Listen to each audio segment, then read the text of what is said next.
Guessing meanings of unfamiliar words. When reading, we usually come across words and phrases we do not know. But don't worry. Very often, we can still understand the meaning of them using what we already know, like by connecting to other parts of the text or making associations to the world around us. To understand the meaning of a word or a phrase, we can look at the context.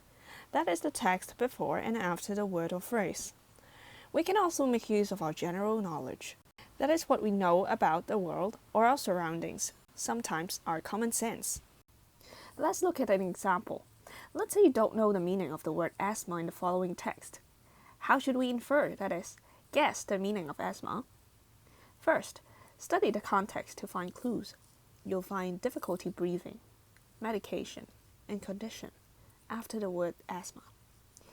Then use your general knowledge to connect these clues. Asthma causes difficulty breathing. It is a condition that can be eased using medication. So it is a medical condition.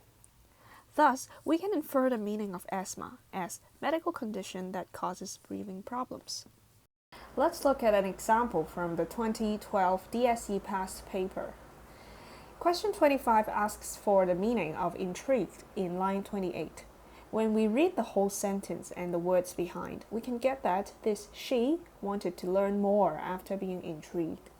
When a person wants to know more, we say she is fascinated. So here, A is the answer. Let's look at an example from the 2017 DSE past paper. Question 27 asks for the meaning of milestone on slide 4. When we read the whole sentence in context, we see getting married and having children as examples of milestones. Using our general knowledge, we know that getting married and having children would be important events in our lives. Getting married and having children would not be purchases or records, so choices A and B would be incorrect. As for fun activities, that would not be the best choice. The answer is then C, major life events, when major means important and significant. Here's an example from the 2015 DSE past paper. Question 5 asks for the meaning of the phrase off the radar in line 10. Using our general knowledge, we know that radar is used to find position of objects that cannot be seen. If something is off the radar, it is then unable to be detected by the radar. We can then deduce the phrase means unknown. An example from the 2012 DSE past paper. Question 64 asks for the meaning of flummoxed in line 43. When we look at the context, we know that this he refers to a Chinese student living in an English host family in Britain. He was flummoxed by things he saw on the washing machine. If you do not know the meaning of knobs and levers, you may still deduce what could confuse a student who had not done housework using a washing machine before. Also, as a result of being flummoxed, the student had to call his mom for help. When we ask for help, we are confused. Therefore, the answer here is A, confused. Other than looking at the context or use our general knowledge, we can also look for definitions to know the meaning of words or phrases that we are unfamiliar with. The definitions are usually in relative clauses which come after the words or phrases we don't know. Sometimes the relative clauses are reduced and used between a pair of dashes, or between a dash and a full stop, or between a pair of commas, or between a comma and a full stop. So we can look for them to know the meaning. Let's take a look at an example. Let's say we don't know the meaning of the word insomnia. In this text, we can see a relative clause right behind the word insomnia.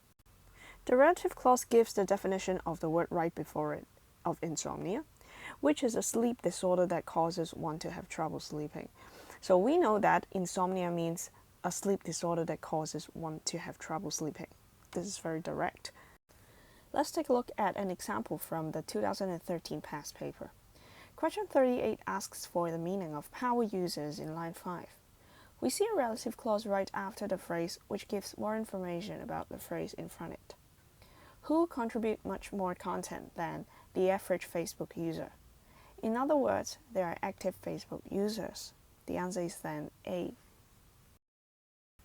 Another example from the 2012 past paper. Question 11 asks for the meaning of dreary in line 57. When we read it again in context, we would be able to spot a relative clause explaining dreary family get-togethers, where no one can think of what else to do except eat. Using our general knowledge, we know that such a situation would be undesirable. Dreary should then be an adjective with negative meaning. Having eliminated the answers A and C, we can deduce that D, boring, is the best to describe such a situation. Other than looking at the context, using our general knowledge, and looking for definition, we can also guess the meaning of a word or phrase by observing the word formation, that is to look at the prefixes or the suffixes of the words. Here are some common prefixes and suffixes which you may want to remember to help you guess the meanings of unfamiliar words.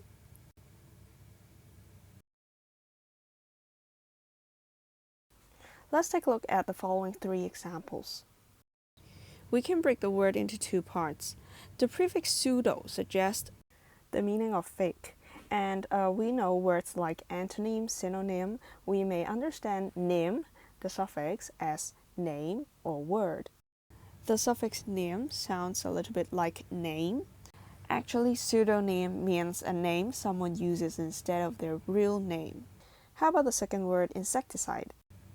If you're able to identify the suffix side and also the meaning of the word insect, then you will know that this word means something used to kill insects, because the suffix side suggests the meaning of to kill. Similarly, if you're able to identify the prefix bi in biannual, annual means happening every year and bi means 2, then biannual means happening twice a year. An example from the 2012 DSE past paper. Question 68 asks for the meaning of ossified in line 54.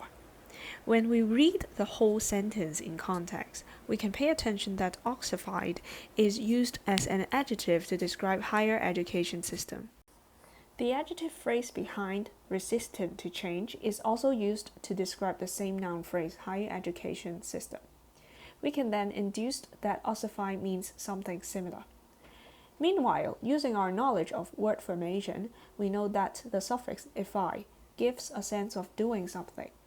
And when ed is added, it means that it's done already. The root ossi means related to bones, like in osteoporosis, a bone disease. Also, we may associate with another word, fossil, which means living things preserved and dried over ages in a rock. A rock is hard and difficult to change. Here, the best answer would be B, inflexible.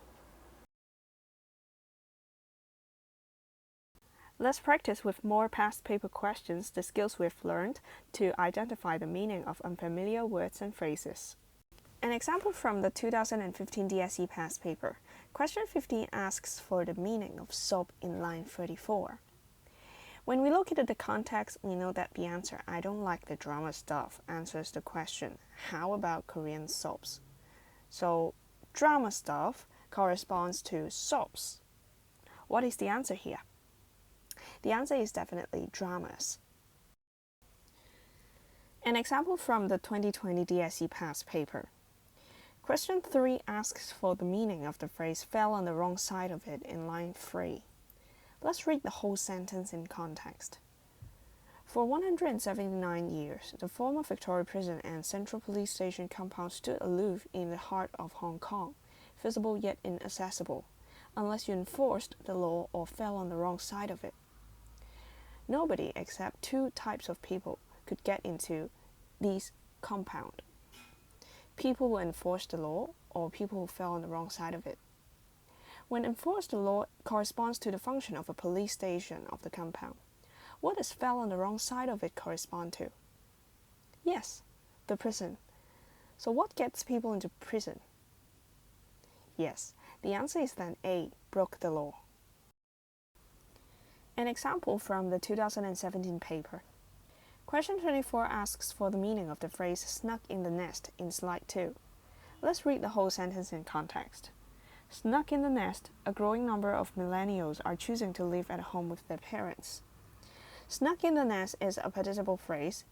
used to describe the manner of millennials when they choose to live at home with their parents, or a reason for them to make such a choice.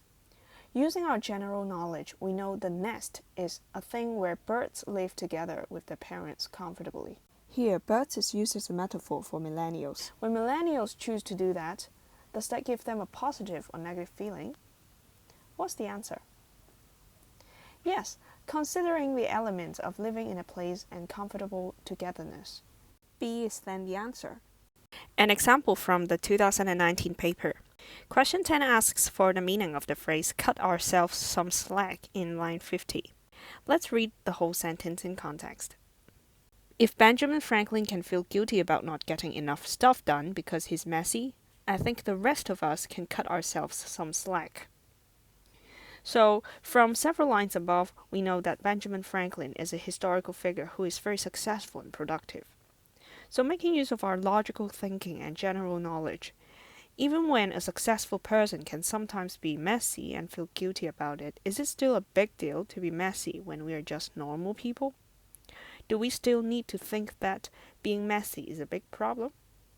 Then we can get the answer here. What's the answer? B. Judge ourselves less harshly. Great job! You have now mastered the reading skill of guessing meanings of unfamiliar words.